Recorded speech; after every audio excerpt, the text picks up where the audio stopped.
तो hello dear student, फिर से आपका हार्दिक स्वागत है जस्ट में क्लास में। और एक बार आज हम लोग फिर मैथ की क्लास को लेकर आ चुके हैं। जैसा कि हम लोग 11.1 में पढ़े थे, क्वेश्चन नंबर 1 2 3 तक पढ़े थे।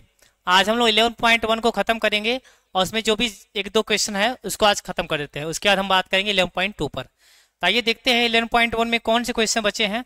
और जो भी क्वेश्चन है भाई अपने आप में इम्पोर्टेंट है, क्योंकि उसमें क्वेश्चन पूछा है कि कौन सी रेखाएं, कौन से ऐसे मतलब सिद्ध कीजिए कि संरेख है। तो संरेख वाला क्वेश्चन आता है। तो आइए देखते हैं क्वेश्चन क्या है, उसके बाद बात करते हैं। ओके, तो हम लोग यहां पढ़ने वाले हैं प्रश्नावली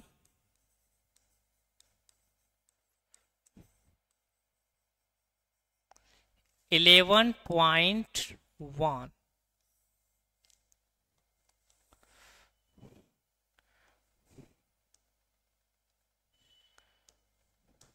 क्वेश्चन नंबर 4, क्योंकि 3 तक बातें हो चुकी थी। 4 ध्यान दीजिएगा।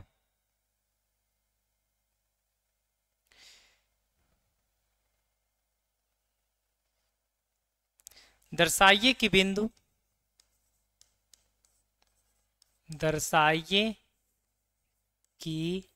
बिंदु बिंदु आपको दिया गया है 2, 3, 4। उसके बाद -1, -2 और उसके बाद 1 और उसके बाद 5, 8, 7 संरेख है। इसको हमें दिखाना है कि संरेख है, कैसे दिखाएंगे उसी के बारे में हम चर्चा कर रहे हैं। क्लियर है? चलिए, जैसे जैसे हम बताएंगे वैसे वैसे आपको करना है। तो इसमें पहले आपको क्या करना होगा, ए बी बी सी सी ए, जैसे बीच की दूरी निकालते हैं ना, वैसे आपको इसमें करना होगा। मान लीजिए आपका बिंदु ए है। ए वाला जो बिंदु है वो आपका है 2, 3, 4 और बी वाला जो बिंदु है वह है -1, -2, 1 और सी वाला जो बिंदु है 5, 8, 7। तो यहाँ पहले निकालना है। इसको ध्यान दीजिएगा, ये आपका x1, ये आपका y1, ये आपका x1, y1, z1, यहाँ पे x2, y2, z2। ये ध्यान दीजिएगा, हम यह बात करें अभी ए बी पॉइंट निकालने के लिए। किसके लिए? पहले निकालेंगे ए बी। ए बी बराबर अंडर रूट में जैसे बीच की दूरी निकालते हैं x2 - x1 का whole square plus y2 - y1 का whole square plus z2 - z1 का होल स्क्वायर। जैसे बीच की दूरी निकालते हैं वैसे। x2 यहाँ पे -1 -1 माइनस फार्मूले में, फिर x1 है आपका 2, इसका होल स्क्वायर प्लस y2 का वैल्यू है -2, फिर माइनस या 3 का होल स्क्वायर प्लस z2 का वैल्यू है 1 माइनस का यहाँ पे 4 का whole square.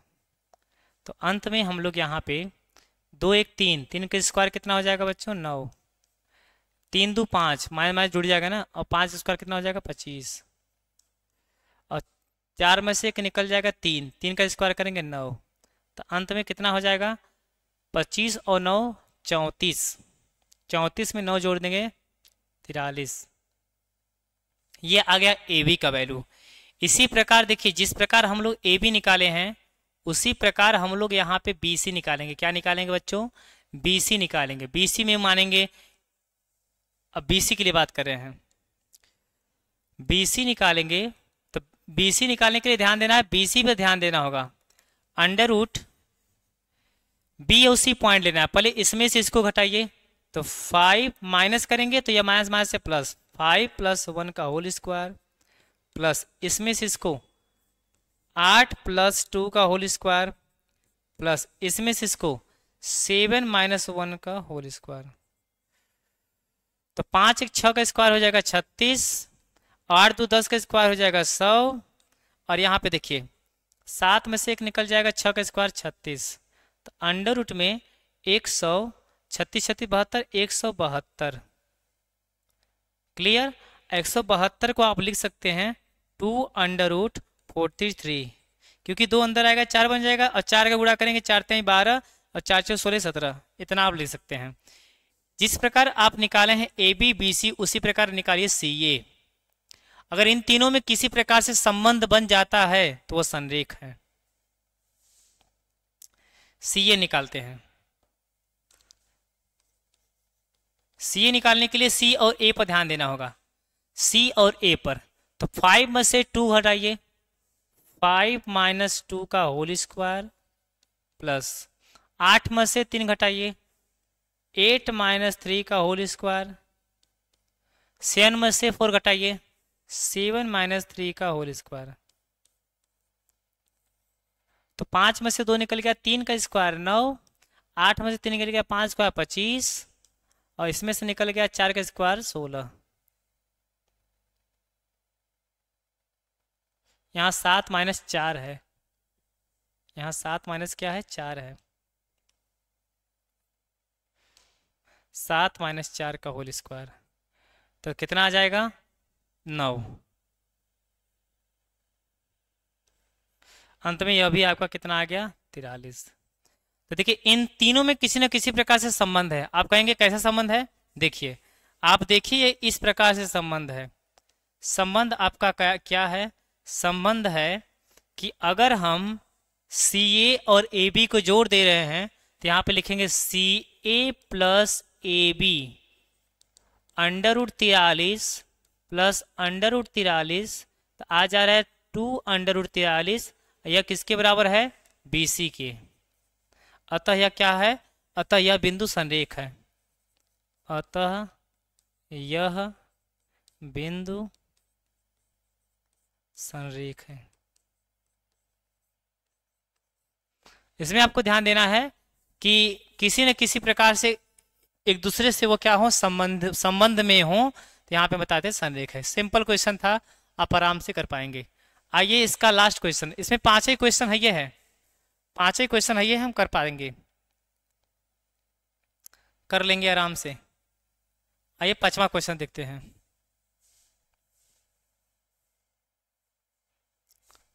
Question number 5। Question number 5 है कि एक त्रिभुज की भुजाओं की दिक् कोसाइन ज्ञात कीजिए।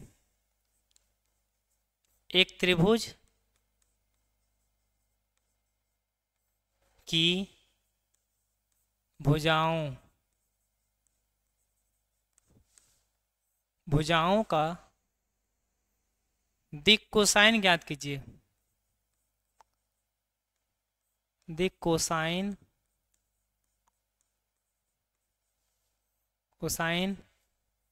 ज्ञात कीजिए।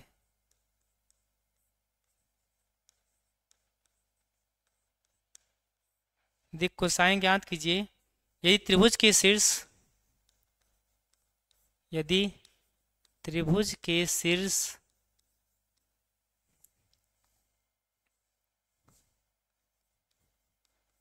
शीर्ष आपको दिए गए हैं 3 5 -4, उसके बाद -1 1 और 2 और -5 -5 -2 है। इसमें बोला गया त्रिभुज की भुजाओं की दिक् कोसाइन, हर एक भुजा का दिक् कोसाइन निकालना है। तो हर एक भुजा का दिक् कोसाइन निकालने के लिए हर एक भुजा का दिक् अनुपात निकालना पड़ेगा।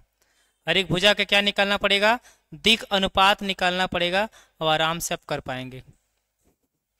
देखिए हर एक भुजा का दिक् कोसाइन ज्ञात करने के लिए हर एक भुजा का क्या निकालना पड़ेगा, दिक् अनुपात। दिक् अनुपात कैसे निकालते हैं एक बार सभी लोग हम जैसे बताएंगे, ध्यान दीजिएगा सभी लोग। देखिए ए बी जी सी जैसे माने थे, इसको मान लीजिए ए बिंदु है या बी बिंदु है या सी बिंदु है। दिक् अनुपात यहाँ निकालें ए बी ए बी का दिक अनुपात, दिक अनुपात, जब ए बी का दिक अनुपात निकालेंगे तो फार्मूला ध्यान दीजिएगा, x2 माइनस x1, उसके बाद y2 माइनस y1, उसके बाद यह वैल्यू है a बराबर, समझना है, यह वैल्यू है b बराबर, अब c बराबर z2 माइनस z1, तो a बराबर दिक अनुपात जो है x2 में से x1, -1 में से -3, -1 -3, -1 -3, और b बराबर y2 में से 1 में से 5, और c बराबर z2 माइनस z1, ये z2 है, मैं 2 में से 4 घटाइए तो 2 माइनस से प्लस हो जाएगा। अंत में a का वैल्यू आया -4, और b का वैल्यू आया -4, और c का वैल्यू आया +6। ये आपका दिक अनुपात ए बी सी का आ गया, ए बी सी का अनुपात आ गया। जब आप बच्चों दिक अनुपात निकाल लेंगे तो आप आराम से दिक कोसाइन निकाल सकते हैं, आप आराम से दिक कोसाइन निकाल सकते हैं, कोई दिक्कत होने वाला नहीं है। क्लियर है? चलिए, दिक कोसाइन निकालने के लिए कैसे करेंगे, ध्यान दीजिए। अभी हम ए बी की निकाल रहे हैं, कॉस एल्फा बराबर a upon under root A square plus B square plus का सी स्क्वायर। ऐसे हमें निकालना है कॉस बीटा बराबर b upon under root A square plus B square plus का सी स्क्वायर, और कॉस गामा बराबर c upon under root A square plus B square plus का सी स्क्वायर। देखिए हमने किया क्या, हर एक भुजा निकाले, पहले हमने ए बी लिया, ए बी को हम दिक अनुपात निकालते कैसे हैं, इसमें से इसमें घटाइए, इसमें से इसमें घटाइए, इसमें से इसमें घटाइए, तो उसमें 3 वैल्यू आएगा, तीनों एक ए का वैल्यू होगा, एक बी का होगा, एक सी का होगा।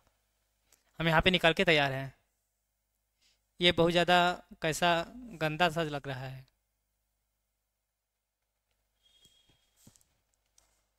यहाँ बी बराबर -4। ये ए बी सी का वैल्यू देखिए यहाँ पे तैयार है।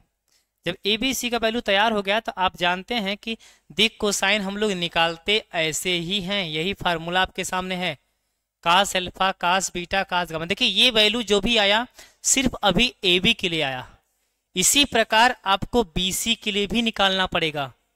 बी सी के लिए दिक अनुपात, दिक अनुपात, तो BC के लिए दिक अनुपात निकालने के लिए आप क्या करेंगे, C वाले में से B वाला घटाएंगे तो उसमें ABC का वैल्यू आएगा, तो वही काम ऐसा ABC का आएगा, तो ऐसा ही वैल्यू निकाल कर कास अल्फा कास बीटा कास गामा निकालेंगे। फिर वही चीज आपको CA के लिए निकालना पड़ेगा, CA के लिए निकालना पड़ेगा, तो वैसे ही आपको करना है। इसमें हम एक बता दे रहे हैं, आप लोग कर लीजिएगा क्योंकि बहुत ज्यादा कठिन नहीं है, यह तब बता चुके हैं। कॉस अल्फा बराबर A की वैल्यू कितना है -4, अपान में अंडर रूट में सबका स्क्वायर -4 का स्क्वायर, फिर प्लस -4 का स्क्वायर, और फिर यहाँ पे 6 का स्क्वायर, तो यहाँ पे -4 अपान में अंडर रूट 4 का स्क्वायर 16, फिर 16 और उसके बाद फिर 36। यही बच्चों जोड़ दीजिए, -4 अपान अंडर रूट 16 16 देखिए 6 6 12 36 18, 3 1 3 2 5 1 6, 4 बटा अंडर रूट 68। ये बच्चों आया कास अल्फा बराबर, कास अल्फा बराबर। ऐसे ही अब ध्यान दीजिए, अब इसका निकालने की जरूरत नहीं है। बी का वैल्यू -4, यहाँ पे अंडर रूट 68, सी का वैल्यू यहाँ पे 6 बटे अंडर रूट 68, सबका निकाल लेंगे। कास बीटा का निकालते हैं तो इसका वैल्यू कितना है, बी का -4, यहाँ पे इसका वैल्यू कितना आया अंडर रूट 68। कास गामा के निकालते हैं, सी का वैल्यू 6 बटे अंडर रूट 68, और बताइए इसका हो गया ना। इसी प्रकार आपको निकालना है, ए बी का हम निकाल दिए हैं, इसी सेम तरीके से BC और CA का निकाल कर आप हमें कमेंट करिए कितना आंसर आया। ओके 11.1 आपका खत्म हो गया। अब हम नेक्स्ट वीडियो में लाएंगे 11.2। ओके इसी जरिए से बच्चों ध्यान दीजिए, पहले हम पूरा अपना सिलेबस कवर कर लेते हैं, फिर उसके बाद हमारे पास हमारा काम खत्म, उसका इंपॉर्टेंट क्वेश्चन कराना है तो हम कराएंगे मेन, नहीं तो आपको अगर बढ़िया नंबर पाना है तो तैयारी तो पूरा करना पड़ेगा। सिर्फ इंपॉर्टेंट क्वेश्चन से काम नहीं चलेगा कि इंपॉर्टेंट पढ़ने से, इंपॉर्टेंट का मतलब क्या होता है, इंपॉर्टेंट पढ़ने से उसमें से आने के चांसेस ज्यादा होते हैं, वही डिक्टो आते हैं यह कहना भी मुश्किल है। सब मूर्ख बनाते हैं, सब मूर्ख बनाते हैं वेरी वेरी इंपॉर्टेंट कहकर। टॉप वही करता है जो सिलेबस के अनुसार पूरा पढ़ता है, जो सिर्फ इंपॉर्टेंट चक्कर में पढ़ता है वो कदापि टॉप नहीं करता है। मेरा लिख का दावा है, मेरा इस समय 10 साल का एक्सपीरियंस है, जो सिलेबस पूरा पढ़ेगा वही टॉप करेगा, और सिर्फ इंपॉर्टेंट पढ़ने वाले कदापि टॉप नहीं कर सकते हैं, सिर्फ नंबर पा सकते हैं, नंबर के चलते हुए एक मार्कशीट कागज पा सकते हैं, उनके पास नॉलेज नहीं रहेगा। इसलिए पूरा सिलेबस पहले मेंटेन करिए, उसके बाद इंपॉर्टेंट पाइए, यही नियम है। ओके तो मिलते हैं नेक्स्ट वीडियो में, तब तक ऑल द वेरी बेस्ट है।